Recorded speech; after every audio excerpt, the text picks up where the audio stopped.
வணக்கம்.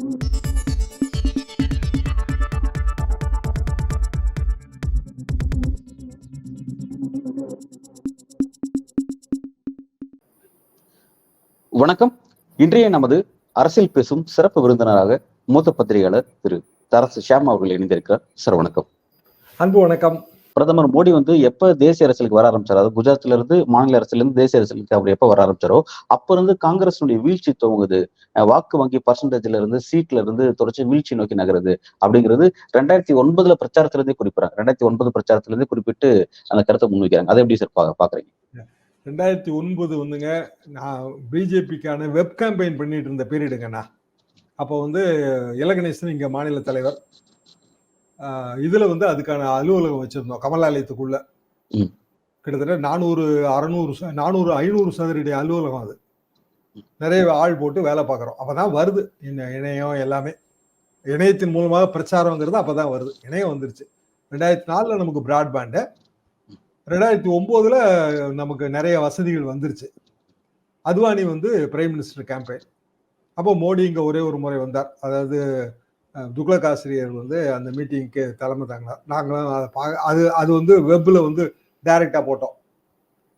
அப்போ அவருக்கு அந்த அளவுக்கான தேசிய அரசியல்லாம் தெரியாதுங்க. நல்லாவே எனக்கு தெரியும், பர்சனலா எனக்கு தெரியும். 2009 அத்வானி தான் இரும்பு மனிதர், அப்புறம் பிரதமர் வேட்பாளர், எல்லாமே பிஜேபியோட முகம், எல்லாமே வெற்றி பெற முடியல. அதுக்கு பிறகு அத்வானி கொஞ்சம் கொஞ்சமா ஓரங்கட்டப்பட்டார். யாரால? பிரதமர் மோடியால. இன்றைய பிரதமர் மோடி தானே அத்வானியை ஓரங்கட்டினாரு. அவரோட குருநாதர் ஒரு வகையில பார்த்தா. பிற்காலத்திய படக்காட்சிகள், பல படக்காட்சிகள்ல அத்வானி வணக்கம் வைப்பாருங்க, இவரு திரும்பி பதில் விளக்கம் கூட வைக்காம அப்படி திரும்பிட்டே போவாரு. எத்தனை படக்காட்சிகள் இருக்கு இணையத்துல. அப்போ 2014 அந்த வெற்றி, அதுக்கு முந்தி 2013 காலகட்டம். 2014க்கு வரும்போது மோடியோட பிம்பம் எப்படி கட்டமைக்கப்பட்டதுன்னா, இவர் இந்துத்துவவாதி கிடையாது, இவர் வளர்ச்சியை தான் ரெப்ரசன்ட் பண்றாரு, குஜராத் மாநிலத்தை இந்த அளவுக்கு வளர்ச்சி கொண்டு போய் சேர்த்திருக்கிறாரு. அத்வானி தான் தீவிர இந்துத்துவவாதி. மோடி அப்படி இல்லை. மோடி ஒரு பேலன்ஸ்டு ஃபிகர். இப்படித்தானே பிம்பம் கட்டமைக்கப்பட்டது. எங்க சொந்த கிராமத்துல கூட மோடி மிகப்பெரிய ஆளுன்னு தாங்க சொன்னாங்க, யாருன்னே தெரியாமலே சொன்னாங்க. அப்ப 2014 ஆட்சி. 2014 ஆட்சி வரும்போது உண்மையான மோடி சுயரூபம் எனக்கெல்லாம் எப்ப தெரிய வந்ததுன்னா, பண மதிப்பிழப்புலதான். ஓவர் நைட் அது அனௌன்ஸ் பண்ண உடனே என்னடா இப்படி இருக்கு நாடு அப்படின்னு நினைச்சேன். கடைசியில 2000 ரூபாய் நோட் அடிச்சு இன்னைக்கு 99% 98% 2000 ரூபாய் நோட்டு ரிட்டர்ன் ஆயிடுச்சு. ஸ்டேட் இது ரிசர்வ் வங்கியோட புள்ளி விவரம் தான். அப்போ 2000 ரூபாய் நோட்டை பதுக்கிட்டாங்க. 2000 ரூபாய் நோட்டு முழுக்க முழுக்க கள்ளப்பணம், இப்படியான ஒரு பிரச்சாரம் இருந்தது. இதுக்கு முந்தைய ரிட்டர்ன் ஆன நோட்டு, பெரிய நோட்டு எல்லாமே கிட்டத்தட்ட 95-98% ரிட்டர்ன் ஆயிடுச்சு. அப்படின்னா எது கருப்பு பணம்? அப்ப ஏன் அந்த பண மதிப்பிழப்பு என்னன்னா, அது மோடி சொல்லிட்டாருன்னு செய்யறாங்க. அதுதான் இதோட சிக்கலுங்க. அதை எப்ப நம்ம உணர்ந்தோம்னா, நாகரத்னம்மா ஜட்ஜ்மெண்ட்ல தாங்க. நாளைக்கு அவங்க சிஜிஐ ஆக போறாங்க ஒரு சில மாதங்கள்ல. ஆனா அவங்க கொடுத்த டிசன்ட் ஜட்ஜ்மெண்ட் மாதிரி ஒரு கடுமையான ஜட்ஜ்மெண்ட் நான் படிச்சதே இல்லை. பண மதிப்பிழப்புங்கிற மாதிரி ஒரு முட்டாள்தனமான நடவடிக்கை, நேரடி அட்டாக்குங்க. அது பேர் தான் குறிப்பிடலையே தவிர, முட்டாள்தனமான, ரொம்ப பொருளாதார சீர்கேட்டுக்கு வழிவகுத்த, எந்த விதமான ஆப்ஜெக்டிவும் நிறைவேற்றாத ஒரு ஒரு நடவடிக்கை. உரிய முறையில் அதுக்கு எந்த அங்கீகாரமும் வாங்கப்படல. கடுமையான ஒரு தீர்ப்பு. அப்போ சுப்ரீம் கோர்ட்டோட ஒரு நீதிபதி அப்படியான ஒரு கருத்தை சொல்றாங்கன்னா, மிக இயல்பாக ஒரே ஒருவர் தன் மனதில் நினைத்து இந்த நாடு முழுவதுக்கும் சீர்கேட்டை விளைவித்த அந்த நடவடிக்கை 3வது வருஷமே அவர் சாயம் வெளுத்து போச்சுங்க. 2014 பண மதிப்பிழப்பு அப்பமே அவர் சாயம் வெளுத்து போச்சு. ஏகப்பட்ட பேர், ஏகப்பட்ட கஷ்டம், செத்து போனாங்க கியூல நின்று. அதுக்கு பிறகு 2019 பின்னடைவு தான் ஏற்பட்டிருக்கணும். ஆனா திருப்பி ஒரு ஸ்டேஜ் மேனேஜர் ஷோன்னு தான் நான் நினைக்கிறேன். ஏன்னா சத்யபால் தான் சொல்றாரு, இது நான் முன்கூட்டியே சொன்னேங்க, ஆனா எல்லாமே ஸ்டேஜ் மேனேஜரு. புல்வாமாவும் அதுக்கு பின்னாடி நடந்த சர்ஜிக்கல் ஸ்ட்ரைக்கும் அது 2009 303 சீட்டை கொடுத்துச்சு. ஆனா தேசிய 2019 2019 அவ்வளவு பெரிய ரிசல்ட்டை கொடுத்தது. அப்ப இன்னைக்கு என்ன நிலைமை அப்படின்னா, தேசிய அரசியல் தெரியாததுனால தானே ஒரு பாலியல் புகார் தேர்தல் நேரத்துல வெடிச்சு வந்தா என்ன ஆகும்னே தெரியாம தேவகவுடாவை நீங்க சொல்ற மாதிரி மிரட்டியோ இல்ல தானே ஏதோ ஒரு வகையில அந்த கூட்டணி ஏற்பட்டது. ராங் அசோசியேஷன் தானே அது. இப்போ அரவிந்த் கெஜ்ரிவால் கைது என்ன அர்ஜென்சின்னு கேட்டுருச்சு சுப்ரீம் கோர்ட். நாளைக்கு என்ன முடிவு எடுக்க போறாங்கன்னு நமக்கு தெரியாது. ஆனா அதுவே இன்னைக்கு தேசிய ஊடகங்கள்ல ஒரு செய்தியா மாறிடுச்சுல்ல. அப்ப அதனால என்ன பயன் விளைஞ்சது? அரவிந்த் கெஜ்ரிவால் கைதுனால என்ன பயன் விளைஞ்சது?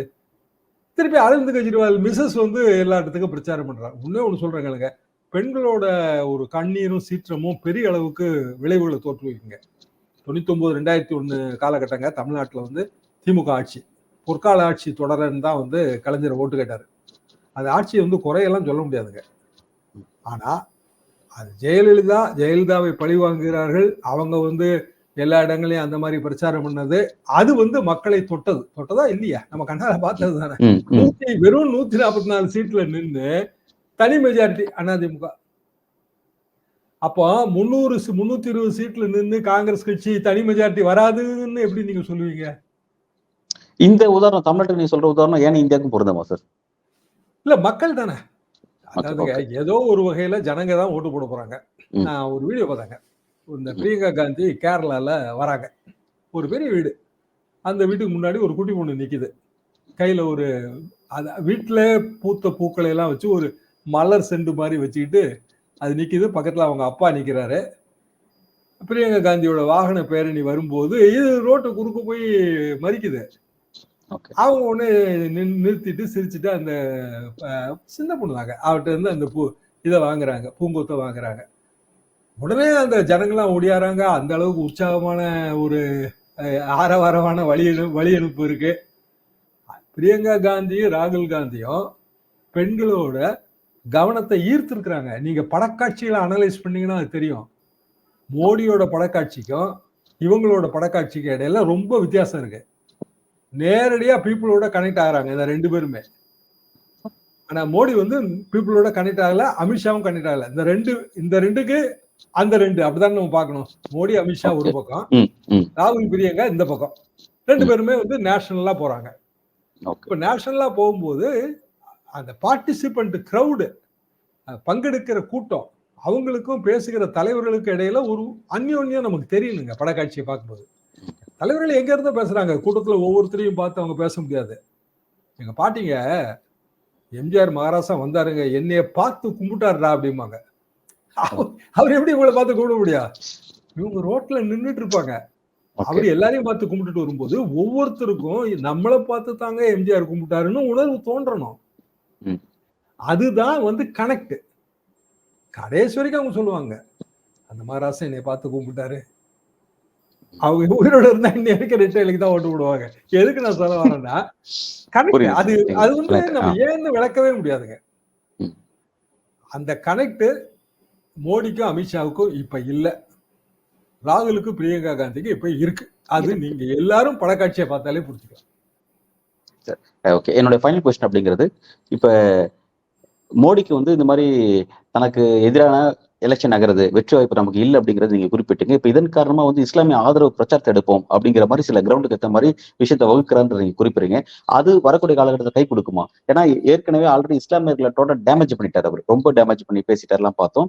இந்திய கூட்டணி வந்து தாஜா அரசியல் செய்யுது, குறிப்பா சமாஜ்வாதி பார்ட்டியும் காங்கிரஸும் தாஜா செய்யும் அரசியல் செய்யுது அப்படின்லாம் அவர் வெளிப்படையா பேசுறாரு. இப்ப இஸ்லாமுக்கு ஆதரவா அவர் ஒரு நிலைப்பாடு எடுக்கிறாருன்னா அது அவருக்கு கை கொடுக்குமா? எப்படி பாக்குறீங்க? எப்படி கை கொடுக்கும்? அதாவது தாஜா அரசியல்னா அந்த குற்றச்சாட்டு இவருக்கும் பொருந்தும்ல. அப்ப இந்துக்களை இப்ப திருப்திப்படுத்த இவர் அரசியல் செய்யறாரு அப்படின்னு எடுத்துக்குவாங்கல்ல எல்லாரும் ஜனங்க. சரி, இந்து மதங்கிறது ரொம்ப ஒரு பெரிய விஸ்தாரமான விஷயங்க. அதுல வந்து பல்வேறு முறைகள், பல்வேறு வழிபாடுகள், பல்வேறு கடவுள்கள், பெருங்கடவுள்கள், சிறு கடவுள்கள், குலதெய்வம், வீட்டுச்சாமி. எங்க வீட்டுச்சாமியும் உண்டுங்க. வீட்டுல இறந்து போனவங்கள அது சாமியா வச்சுட்டு ஏதாவது கல்யாண காட்சி முக்கியமான மங்கள நிகழ்ச்சிக்கு போகும்போது வீட்டு சாமிக்கு தான் முதல் வழிபாடு. அதுக்கு பிறகுதான் வந்து மதுரை மீனாட்சிக்கு. முதல்ல வீட்டு சாமிக்கு தான் மரியாதை. எதுக்கு நான் சொல்ல வரேன்னா, நம்ம எல்லாருமே பல்வேறு நம்பிக்கைகளால் ஆனவங்க, பல்வேறு இனக்குழுக்கள், லட்சக்கணக்கான இனக்குழுக்களும் பல கோடிக்கணக்கான நம்பிக்கைகளும் நிறைந்தது இந்த பாரத நாடு. அதோட ஒரு வாழ்க்கை முறை இந்து மதம். அது இந்து மதத்துக்கு எப்படி மோடி ஏக பிரதிநிதி ஆக முடியும்? இல்ல இவர் நினைச்சு இந்து மதத்தை காப்பாற்ற முடியுமா? மதம் தன்னைத்தானே காப்பாத்திக்கிடுங்க. அதுக்கு எதுக்கு மனுஷன்? தேவையே கிடையாது. அப்ப இவரும் தாஜா அரசியல்ல தானே ஈடுபட்டு இருக்காரு. அப்ப திடீர்னு இப்போ இந்த பக்கம் தாவி வரும்போது அவங்க எப்படி ஓட்டு போடுவாங்க? இப்ப அதிமுக திடீர்னு சிறுபான்மை ஆதரவு கோஷத்தை எடுக்குது. அது எங்கெங்க எடுபட்டுச்சு இப்போ சொல்லுங்க. திடீர்னு அது எப்படி மக்கள் நம்புவாங்க அவங்கள? அது ராங் ஸ்ட்ராட்டஜி. மோடி இப்ப கையில எடுக்கிறது ராங் ஸ்ட்ராட்டஜி. இதுல தீவிர இந்துத்துவ ஓட்டர்கள் இருப்பாங்கல்ல, அவங்க விலகிடுவாங்க. ஓகே. Double loss. ஓகே, இஸ்லாம் ஓட்டு வங்கி வராது. ஆனா இதே தீவிர இந்துத்துவ ஆதரவுகள் இருக்காங்க. மோடி தாங்க கடவுள், கிருஷ்ணரோட அவதாரம் சொல்றாருங்க என் நண்பர் ஒருத்தர். மோடி உங்களுக்கு தெரியாதுங்க, அவர் கிருஷ்ணரோட அவதாரம். அவ்வளவு தூரம் அவர் தீவிர இந்துத்துவா. அவங்க they belong to a very high community of உத்தரப்பிரதேஷ்ங்க, வெஸ்ட் உத்தரப்பிரதேஷ். தான் சொல்லுவாரு, அணுவளவும் அதுல இருந்து விலக மாட்டாரு. எதுக்காக நான் சொல்ல வரேன்னா, அவன் இப்போ டிஜெக்ட் ஆவான். என்னங்க மோடி இவ்வளவுதானா, நம்ம ஏதோ கிருஷ்ணரோட அவதாரம் நினைச்சோம், இவரு லோக்கல் பாலிட்டிஷியனா மாறிட்டாரு அப்படிதான் நினைப்பான் அவன். அதாவது அந்த மத்திய பிரதேஷ்ல கமல்நாத் செஞ்ச அரசியல், அவரு திடீர்னு அதே விஷயத்தை இவர் எடுக்கிறார். கமல்நாத் வீழ்ந்த அதே குழியில் மோடி. அப்படிதான் இதை பார்க்கணும். இப்ப அவர் எடுக்கிற அரசியல் இப்படிதான் பார்க்கணும். Right sir. ஓகே, ரொம்ப பல்வேறு கேள்விக்கு ரொம்ப ஆழமா உங்களோட கருத்துல வழங்கி இருக்கு சார். மிக்க நன்றி.